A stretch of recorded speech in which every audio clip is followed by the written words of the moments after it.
Well, hello. Welcome back to the Make Your Marketing podcast. I'm Pia Larson, your host. And today I have with me Nikki Rausch, who is the sales maven, and she's my sales coach. I've known Nikki for quite a few years, and she's coached me in the past, and I just rejoined her Sales Maven Society. And we are going to get some great tips, not only on sales and marketing, but how to pick up buying signals and how to close the sale and how to do better discovery calls. So you're going to want to take notes. Welcome to the show, Nikki. I'm so excited to have you. Thank you, Pia. It's so nice to be here with you. Yeah, so I know your background really well, but for the listeners who aren't familiar with it, can you tell them what kind of where you were in corporate America sales and what was your aha moment to entice you to go out on your own? I think you were told that you needed to go out on your own, right? Like, how come you aren't helping other people? No. Oh, well, kind of a little bit. So like you said, I've been in sales for a long time and I was in I was selling in the technology space. I was a regional sales manager, really what they call the traveling, sales rep, 120 flights a year, covering a huge territory and supporting people out in the field. And I had a lot of success at that level, at the manufacturer level. And while I was doing that, I started studying on the side as a way for some additional professional and personal development too. I started studying neurolinguistic programming. And when I got to this place in my career where I felt like, I don't know that it's going to change. I feel like where I am is kind of where I am, and I don't know what else is, available here for me in this particular industry. I got really curious about that, and I ended up leaving my corporate job to go help my NLP teacher at the time kind of build her business. And this is the first time that I really got introduced to entrepreneurs, because I came from this very corporate background. I was used to spending time around, corporate people that were doing the 9 to 5. Although in sales, it's never 9 to 5, but you get the point. And as I was meeting entrepreneurs, I was finding that a lot of them were really struggling to make money. And it's because they didn't really understand the sales conversation. How do you, start a conversation with somebody and move it to the place where you actually exchange dollars for services? So I started just kind of helping some of these entrepreneurs that I was meeting, not in any way, charging for this, but just kind of teaching them some, what to me felt like kind of common sales skills, but turns out not so common sales skills outside of the industry that I was in.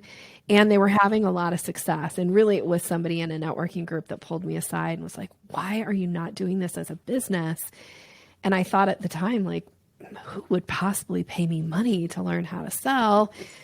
So here I am coming up on almost 8 years in business, having the time of my life, teaching people how to have strategic sales conversations and be way more impactful, be way better at building relationships, make it feel authentic, actually not even make it feel, but be authentic in your conversations. And my clients have a lot of success with it, and I have a lot of fun teaching. Well, as a former and current client, I can tell you I had great success. One of my favorite things that I learned, so many, but one of my favorite things is on a call when I know that they're ready to buy, I just say, how would you like to move forward? What form of payment would you like to make? Like, people, when I tell them that, they're like, you asked that? And I'm like, yeah, if they're ready to buy, let's do it, right? Yes, if people are ready to buy, it is your obligation to make it super easy for them. And usually that means giving them the opportunity to pay you money right then. I get so much pushback from this, from people who haven't become clients yet. They're like, oh, I could never take payment on a call. Yeah, you can, and I'll teach you how. Yeah. It's not hard, and you're making it so easy for the other person. They appreciate you for it. And people are always surprised by it. So I love that that's one of your big takeaways. Well, the other takeaway that just popped up that people love, and they have mentioned a couple times, like, who's your sales coach, is what can I do to earn your business, or what else can I do to earn your business? Like, it's just a simple question, and it's so powerful. Like, it makes them really think, right? Yeah. And it's a sincere question, right? Like one of the biggest mistakes I think people make in the selling process as the seller, especially if you're not comfortable with sales, is we think that sales is something that we're supposed to do to somebody, and it's not. Sales is actually something you do with people. And so when you can ask a question like, what would it take to earn your business? Or how can I earn your business? People start to realize like, oh, she's not taking me for granted, and she's not treating me like a big old fat wallet. She's treating me like I'm a person. She's asking a legitimate question. And when you ask really authentic questions like that, people are willing to give you authentic answers. They'll tell you, this is what it would take to earn my business. And sometimes you might be able to do it, and other times it might not be a good fit. And that's okay. Bless and release the people who aren't a good fit in your business, but never be afraid to ask somebody, what would it take to earn your business? And you really encourage people to think about how you want to attract the right clients. And that's part of your sales process too. Now, you've had 3 books, I think, published now, right? Yes. One of the most recent one is the Selling Staircase. Did I get that right? Yes. So there's a process for the sales. Now, there's 7, I think. 5 in there. 5. Okay, good. Can we go through those 5 and take a hot minute just to discuss each one of them and examples? Yes, okay, I would love that. Okay, so the process and the structure of a selling staircase is to give the person who's in the sales conversation, the seller in this instance, to give them a process or a step-by-step, like, I got to know where I am in the conversation so that I can move the client to the next step. And that's the objective. And, again, one common mistake is that people don't understand that sales is a process. This is why I teach it as a staircase. Your objective is not to move from step 1 and jump up to step 5. You don't get to skip, step 2, 3, and 4. And if you do skip it, that's when you come off salesy or aggressive, or people are like, I'm so confused or frankly irritated by the way you're approaching me. So I always teach that your job is to walk a client through the steps. You as the seller do not get to skip steps. Now, the only exception is if the client or the prospect comes up to you and says, Pia, I've heard about you. I know how awesome you are. I want to hire you. I don't want you to say, slow your roll there, mister. We got to go back to step 1. I want you to say, great, let's figure out how to work together, right? Go ahead and take that order. So the 5 steps, the first one is the introduction step. And the objective of the introduction step is to make a powerful first impression. And frankly, this is kind of where your magic comes in, Pia, because a lot of times your first impression is done through marketing. Could be from your website, could be from something you put out on social media, could be frankly through your podcast. People have to have that powerful first impression, like, ooh, this person's interesting, or this business has something that I would benefit from. So making a powerful first impression is super important. And in a face-to-face conversation, frankly, like the most common, simplest thing that I can give as an example that people often miss is we forget to introduce ourselves and say our name. And I know this sounds really crazy, but how many times have you been at a networking meeting or been out and about and been introduced to people, and you say like, hi, I'm Nikki. And they go, hi, nice to meet you. I know. Well, now I'm like, well, now I have to ask for their name, and that feels awkward. Yeah. So always make sure that when you're meeting people that you're thinking about, my job is to make it super easy for them. They shouldn't have to ask me what my name is. I'll tell them. Like, I'll do it in a kind way so they know, right? So something really simple. So introduction, make a powerful first impression. Step 2, once you've done that, is you move to the curiosity phase. Step 2, by the way, is the most missed step in the selling staircase. People often forget that your job is to create curiosity. And when I compare, creating curiosity, I often use this analogy of it's the difference between how you call a dog and how you call a cat. Have you heard me talk about this, Pia? Okay. Oh yeah. And is it okay if I go into it? Of course. Okay. So, and what I mean by this, which I know sounds a little crazy, but if you're a dog lover, if you have a dog, if you think about wanting to get your dog's attention, you usually can do this thing where you go like, come here, boy. Come on, let's go. And you have this like high pitched, like aggressive, kind of fun, loud thing. And dogs love that kind of energy. They're like, oh my gosh, something fun's going to go on. What's going to happen? I'm going to come play with you. And yet when you show up in conversation with people and you have what I call dog calling energy, oftentimes what you do is you end up word vomiting all over somebody. You're like, oh my gosh, I'm so excited to talk to you. I know how I can help you. Let me tell you. And people are already like, ooh, like so much, right? Like back away slowly. I always say like the beep, beep, beep. Like I'm going to back up, get away from you. It's too much. She's so way instead, too much. yeah. So instead you want this catcalling energy. It's this idea of the way you answer questions in a way that makes somebody go like, tell me more. So if you think about calling a cat, you do this thing where you go, here, kitty, kitty, here, kitty, kitty. And a lot of times cats might not even come to that, but they'll still be like, what are you doing? Let me check you out a little bit.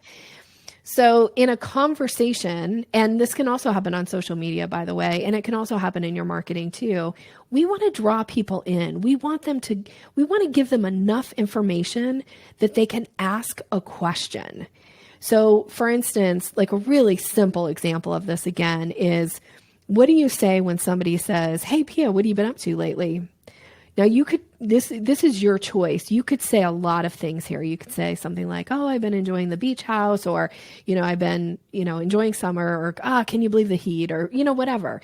But those kind of answers don't lead you down this path of like, am I in a conversation with a prospect or not? And we want to identify that quickly. So instead, what I'd rather you say right now, because we'll see if you can have your answer be whatever you want. But what you might say right now is like, oh, I have my podcast going. It's going really well. See, now if you say that to somebody as your answer, they're going to be like, what? You have a podcast? Tell me more. What's your podcast about? Like, oh, where can I find your podcast? Maybe I should go listen to your podcast. Oh, Pia, I didn't know you created websites. I didn't know you helped people with blah, blah, blah. Right? So now we're in real conversation about business. So I call these here kitty kitty statements. What can you say that makes somebody go like, tell me more about that? And when you get somebody who leans in, who asks a follow-up question, most of the time, those can lead to what I call buying signals. And I know you know buying signals. Mm-hmm. Buying signals are verbal and nonverbal cues that people give that indicate interest. So when you get a lot of people see this, right? Yes. Oh my gosh. So many people miss them. So I'll give you some example of some. We can jump back to that if you're interested, and I'll go through some buying signals. But a buying signal is a verbal and nonverbal cue that indicates interest. Your job now, when you get this verbal or nonverbal cue, is to invite the person to the next step. And the next step in the selling staircase is the discovery. Some people call it a consultation call. It may happen, by the way, all in one conversation with somebody. You might move through all 5 steps. Sometimes you'll get to step 1 or 2, and then you'll need to schedule that consultation call, that discovery call. The objective in your discovery call is to understand what's going on with this person. What's their problem? What's their need? What's their want? And ask strategic questions that lead them to go, ooh, you might have a solution for me that I want to hear more about. So we want to ask really strategic questions in the discovery. I would say all questions should lead to hiring you or bless and release. Like I want the person to identify, and I want to identify quickly, oh, this isn't a right fit for me, not a right fit for my business, or, oh my gosh, this is an ideal client. And that involves, again, asking the right questions. It also involves listening. That's a hard one though. It can be. Yeah. It can be. Yeah. And then now once you've done a great discovery, if you ask the right questions, you'll already have an idea of what the solution potentially could be for this person. So then we're going to move to step 4 in the process, which is proposal. Now, sometimes in your business, Pia, you might actually need to send up a formal proposal, a scope of work, like it's a bigger project, and it might involve hold on, I'm struggling with that word. Formal is what I'm trying to say, proposal. And yet for many of us, it doesn't involve a formal proposal. It's just a conversation. And the way you move from discovery to proposal is you ask permission. This is, again, another kind of missed thing in the conversation.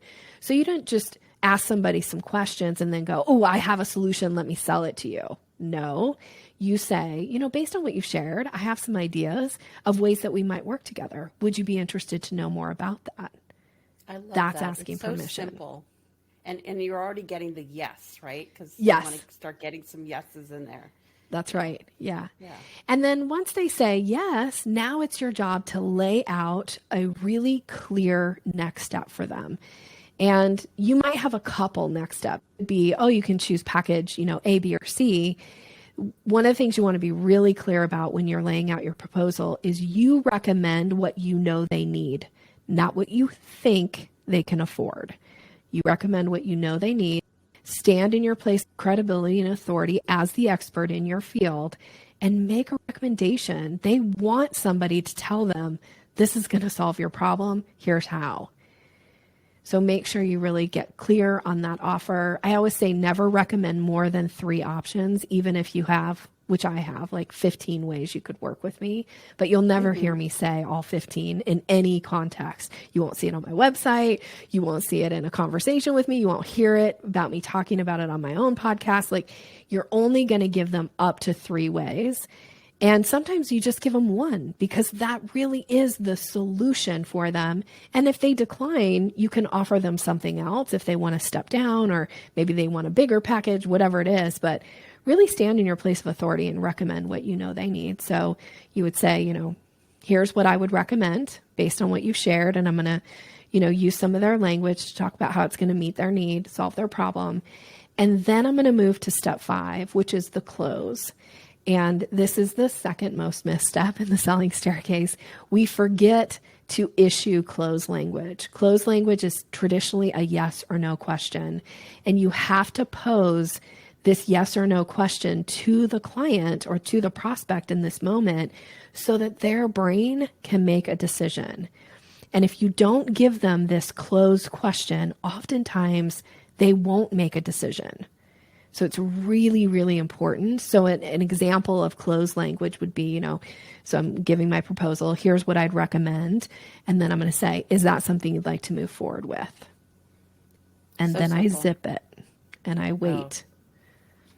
See what they say next. Yeah. So if you guys didn't catch that, she said to just wait and don't say anything. And wait for it's very uncomfortable, Nikki. It's very hard to do because you want to fill in the gap because you've already said your pricing at this point, right? Mm-hmm. So I think part of the power is sitting, like knowing your pricing, being confident in your pricing, presenting it, and then letting them pick up the ball and run. And remember, like, you already know all that you know. You already know all about the package. They might be hearing about the offer, whatever that recommendation is from you. They might be hearing it for the first time. So we got to give their brain a little bit of time to digest and then make some decisions or ask some questions or voice an objection, whatever is going to come next. And this is why I always say it's important really to wait. What can sometimes happen is we get really nervous because we're like, oh my gosh, I'd love to earn this person's business. And I just put out this big price and that feels like, oh my gosh, I would never pay that, but they might pay and I don't know. So we do this thing that's called selling past the close. We start talking again. Yeah. And when you start talking, you oftentimes will talk people out of making a decision because now you've frankly, you've muddied the waters and they're like, I don't know what to do now. Yeah. So one of the things that we hear a lot is I have to think about it or I have to discuss it with my partner. Yeah. What's a good way to close a call like that? I mean, you've gone through all the objections, they have all the information, and you take it personally, but you're saying that you shouldn't, right? It's not. No, you definitely shouldn't. Yeah. Yeah. So what would you say to them if they said, Well, just think about it? Yeah, so I have a couple things. So one, if somebody says I have to think about it, I'm going to respect that they're an adult and that's really a true response. Sometimes it is a kiss off, but I don't ever treat it like it is. What I say in that instance is I would say, great. When do you think you'll have that conversation? Let's go ahead and schedule a circle back call now on our calendars. That way I can answer any additional questions that come up based on the conversation you have with your partner. And then we'll decide then about best next steps for working together. Like, how does Thursday at 10? And then I get a time scheduled. Now, before I end the call, one of the things I would ask this person, and I do ask, is there any additional information that would be helpful for you to have to make a decision? That's a good one. That's a really good one.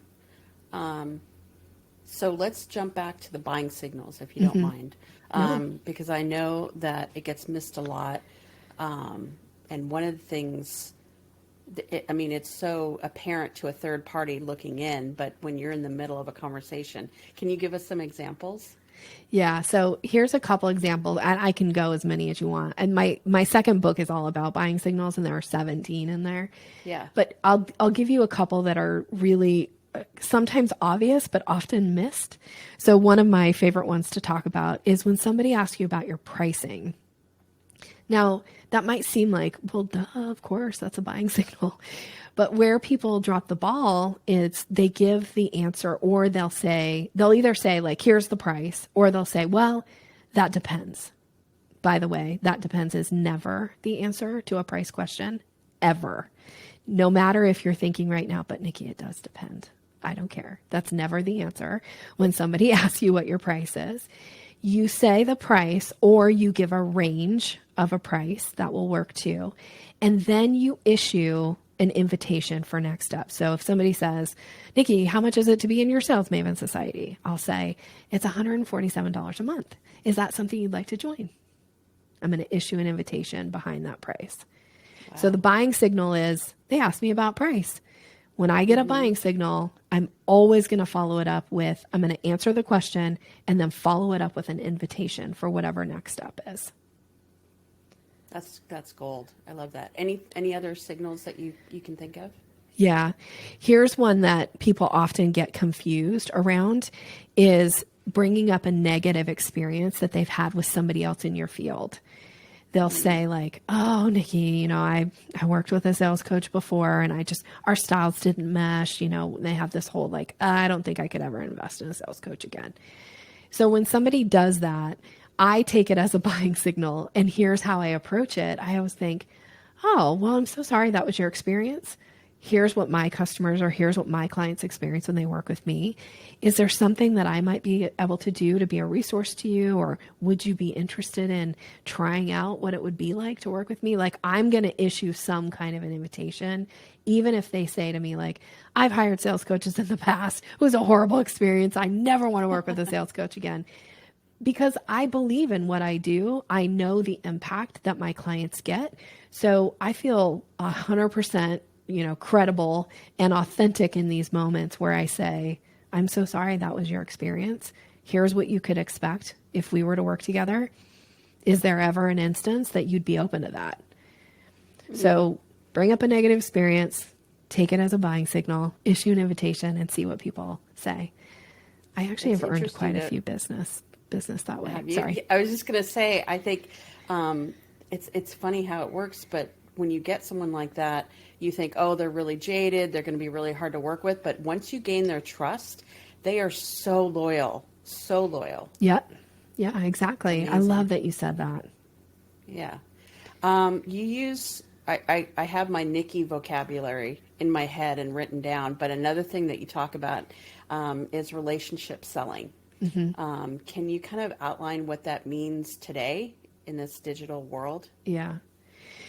So I kind of said or alluded to this a little bit. So to me, relationship selling is selling with people, not at them. Mm-hmm. Not like your job is not to convince somebody to buy from you. Your job is just to understand, do they have a need or a problem, and then offer them a solution in a really kind way and let them decide yes or no. So that to me is a relationship piece.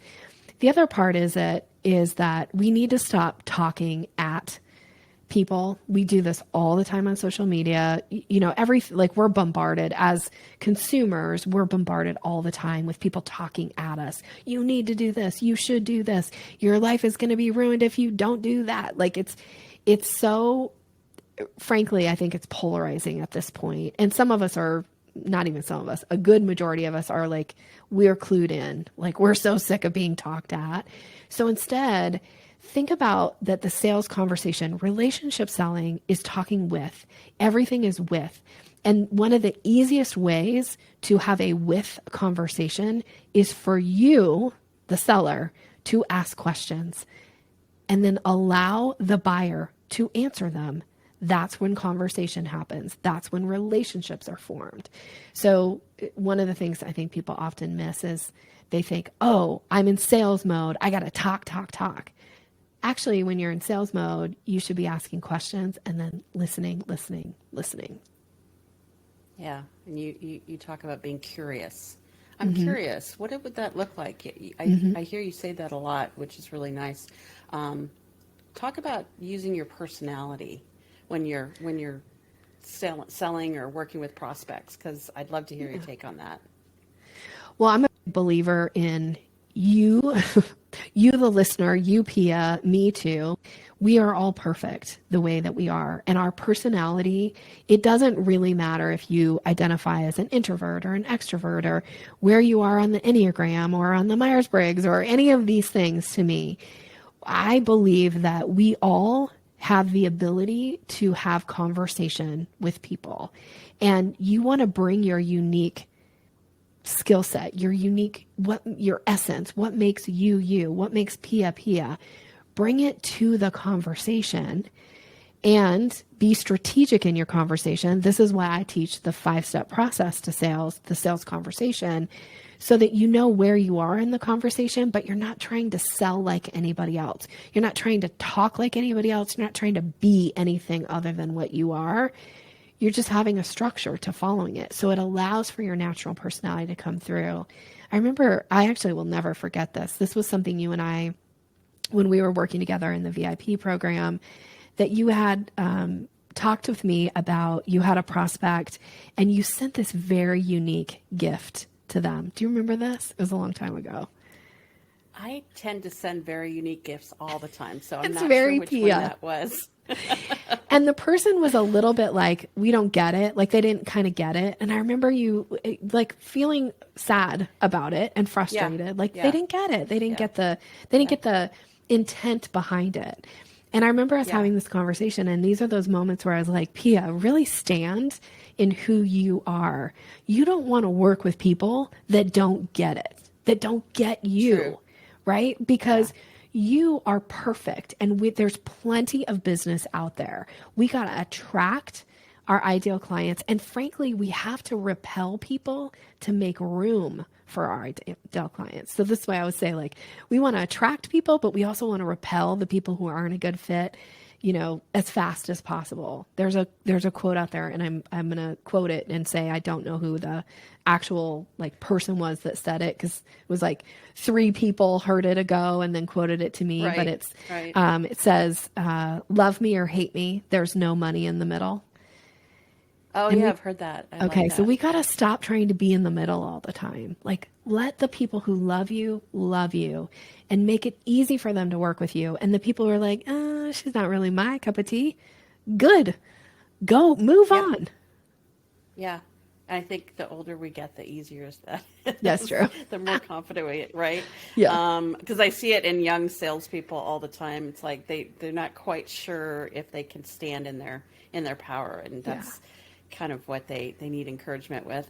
But if you do have someone on a discovery call and you know right away that they're not a good fit, how can you gently close the conversation so you're not wasting their time and your own time?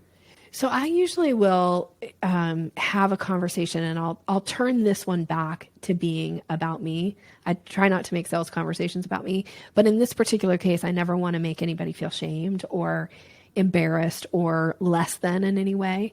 So I would say to them, after just talking for the last couple minutes, I get a sense like what I do is not a good fit for your organization. So I'm going to respectfully decline continuing the conversation. Please know that I wish you well.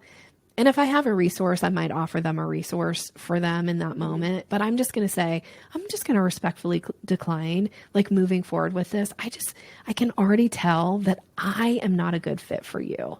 But thank you so much for your time. And again, I just wish you all the best. That's perfect. I hope you guys are taking notes. This is all great information. Well, as we wrap up, I wanted to ask you a couple of questions to so the audience can get to know you a little bit if you have a couple minutes. Oh, yeah. I would love to know what you're reading right now. What am I reading right now? I'll tell you, it's taking me a long time to get through it, but I'm reading a book called Wonder Works. Have you heard of this book? Oh, no, I haven't. It's kind of about, so the guy who wrote it is, I'm sorry, I don't know his name. I can't think of his name. He has a neuroscience background, and he did this really interesting process where he took literature and how literature teaches our brains things like empathy and how story and he gives very specific examples of specific works, over time. So all the way back to, well, I think it goes back to even the Bible, but like Shakespeare. Wow. And how that teaches empathy, or how it teaches grief, or how it teaches and so it's the most how you use literature as a training vehicle, and it's its own technology. Anyway, I'm fascinated by it. I love that. Okay, I gotta add that to my list of 50 million other books to read. Yeah, of course. So where can people find out more about Nikki and the Sales Maven Society, and get in touch with you if they have more questions or buying signals? Yeah. Well, I'd like to wrap it around a little gift then, if I could. The best way to get in touch with me is to go to Your Sales Maven. It's MAVEN.com/MYM. So this is specifically for your listeners. And then you'll get the ebook. It's called Closing the Sale. It kind of focuses on the last 3 steps of the selling staircase, gives you some language suggestions, but frankly, then we'll be connected. That's awesome. So final question. I know that you will do anything for sales, or you used to do anything for sales, including learning how to drink beer. Do you still drink beer? Okay, yeah. So I had to learn to drink beer for one of my sales jobs. They were like, this is a requirement of this job. And if you knew me at the time, you would have thought, Nikki will never, ever be able to learn how to drink beer. I don't drink beer often. I don't drink a lot anymore. Frankly, that job about killed me, with the alcohol consumption. It was a lot of drinking, a lot of entertaining. So I'm not a huge drinker, but yes, on a hot day, there's nothing better than a nice cold beer. I agree. Thank you for sharing. This has been great. I've gotten I keep learning from you. It's amazing. Oh, thank you. Please check out Nikki's program. She's got several ways that you can work with her. And we might have to do a part 2 of this podcast, because I have so many other questions. So okay. Thank you. Thanks for having me. Take care. Bye.